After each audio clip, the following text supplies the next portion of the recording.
Welcome to my channel Codes and Standards Academy.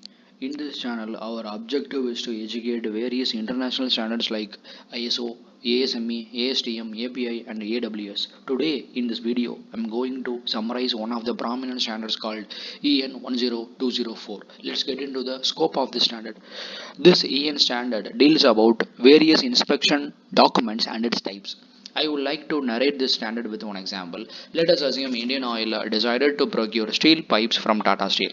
Indian Oil will release a formal purchase order to Tata Steel stating that they need 20 numbers of steel pipes, each of length 5 meter. Now the Tata Steel, after getting the purchase order from Indian Oil, they will send the pipe drawings to Indian Oil for review. Now the Indian Oil will review the drawing and they will give a manufacturing clearance to start fabricating the pipe.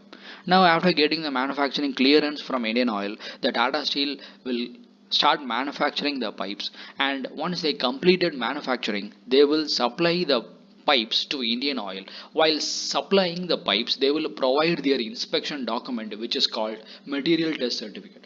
Now let's learn about types of inspection documents. Under the non-specific inspection category, we have a type 2.1 certificate and a type 2.2 certificate.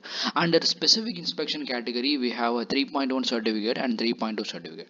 Now let's learn each type in detail. Coming to the type 2.1 certificate, in 2.1 certificate, the manufacturer declares that the products supplied are in compliance with the requirements of the order without inclusion of test results. Let's take one example. In this, let's say Tata Steel, while supplying the pipe to Indian Oil, they will give a conformance statement stating that their supplied pipes are in compliance with the requirements of the purchase order. Now coming to the type 2.2 certificate.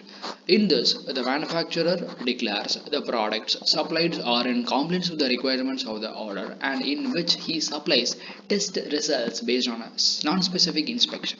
And the most important thing to know in this 2.2 certificate is the products inspected are not necessarily be the products actually supplied. Now let's learn about the specific inspection document type 3.1. In 3.1 certificate, the manufacturer declares that the products are supplied in compliance with the requirements of the order. In addition, he includes various test results such as tensile test results, hardness, etc. The document is validated by the manufacturer's authorized inspection representative, independent of the manufacturing department. Let's take a Tata Steel. While manufacturing the pipe, in the Tata Steel have a manufacturing department.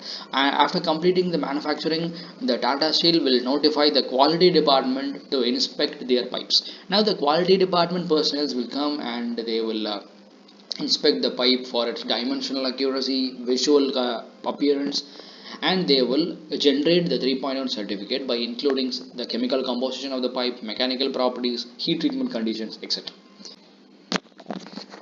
Now let's learn about 3.2 certificate. This 3.2 certificate ranks top when compared to the previously discussed certificates, because this 3.2 certificate is validated by the purchaser authorized inspection representative or the inspector designated by the official regulations, and in which they declare the products are in compliance with the requirements of the order, and in which the test results are supplied.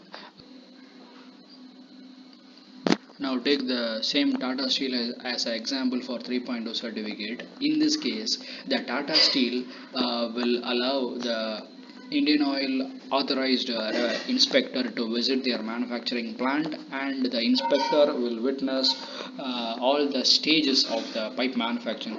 Let's take the extrusion process like temperature of the billet, the force at which the hydraulic ram pushes the billet, and he also witnesses the tensile test and hardness test of the billet, and all the recordings will be captured in the 3.2 certificate. If you found this video useful, kindly like this video, subscribe to our channel Codes and Standards Academy, and follow us on Instagram. If you need a summary of any international standard, please write in a comment box. I will put a separate video. And finally, thank you for watching.